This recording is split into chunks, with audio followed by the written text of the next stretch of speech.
Top quality और consistent performance के लिए सिर्फ सिल्वर पंप नाम याद रखना।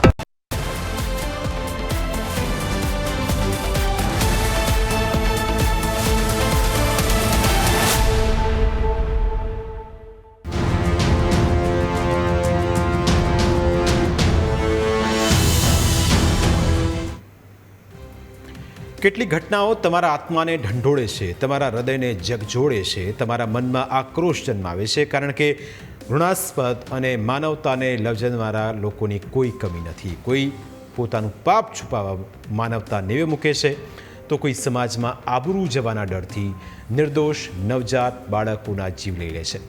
આવો જ એક સમાજ માટે કલંક સમાન કિસ્સો સુરતમાં સામે આવ્યો, જેની હકીકત સાંભળીને તમારું કાળજું કંપી ઉઠશે.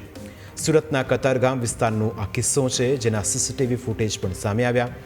આ સીસીટીવીમાં તમે એક મહિલાને હાથમાં 2 થેલી લઈને જતી જોઈ શકો છો.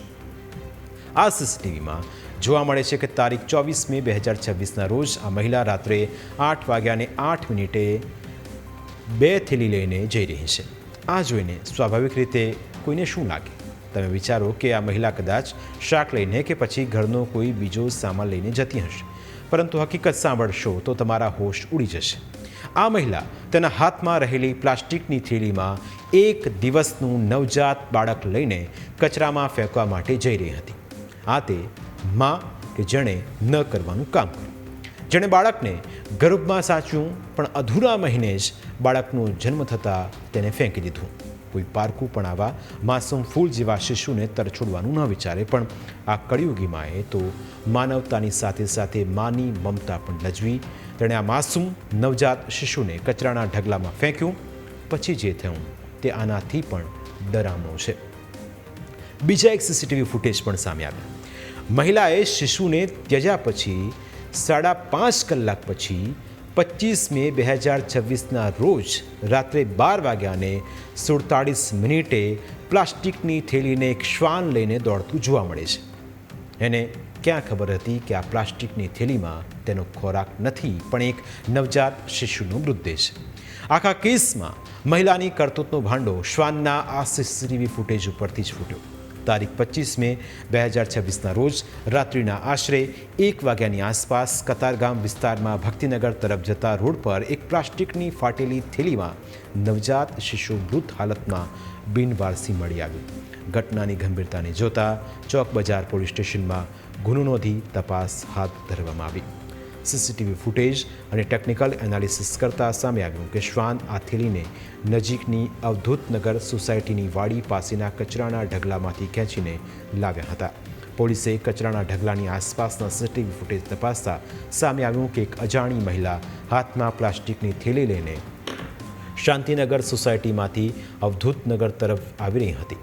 જેના આધારે સર્વેલન્સ સ્ટાફે તપાસ કરતા બાળકને જન્મ આપી ત્યજી દેનાર માતા સુધી પહોંચવામાં સફળતા મળી. પોલીસે સીસીટીવી અને હ્યુમન સર્વિસના આધારે સોર્સિસના આધારે નિર્દયી કળિયુગી માતાની ધરપકડ કરી. હવે સવાલ એ થાય કે આ માતાએ કેમ અધૂરા માસે બાળકને જન્મ આપીને ત્યજી દીધું? તો તેની હકીકત સાંભળીને પણ તમે સ્તબ્ધ થઈ જશો.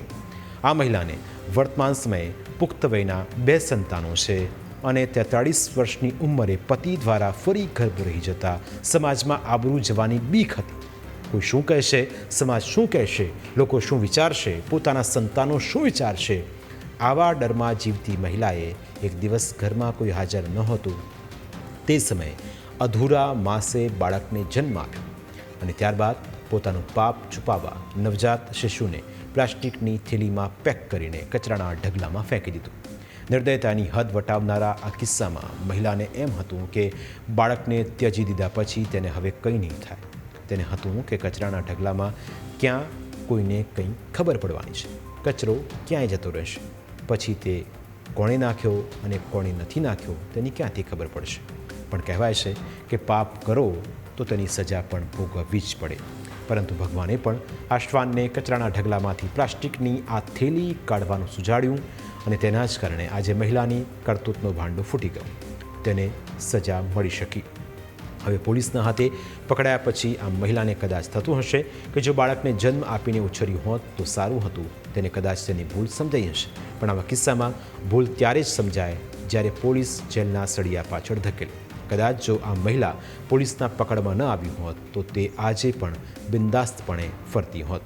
મહત્વનું છે કે મોટાભાગના કિસ્સામાં લગ્નેતર સંબંધ અથવા કુંવારી માતા બનવાના કિસ્સામાં લોકો નવજાત શિશુને ત્યજી દેતા હોય છે, પણ આ કિસ્સો તેનાથી વિપરીત છે. અત્યારે સંબંધો બનાવવામાં શું ધ્યાન રાખવું અને શું ના રાખવું તેની ખબર તો કોલેજના છોકરાઓને પણ ખબર પડે. ત્યાં મોટી ઉંમરના કપલ જ્યારે આવી ભૂલો કરે ત્યારે સમાજ કઈ દિશા તરફ જઈ રહ્યો છે તે પણ એક મોટો સવાલ છે. પ્રાઇમ લાઇનમાં આજે બસ આટલું જ. ફરી મળીશું આપને સ્પર્શતા મુદ્દા સાથે. ત્યાં સુધી રજા આપશો. નમસ્કાર.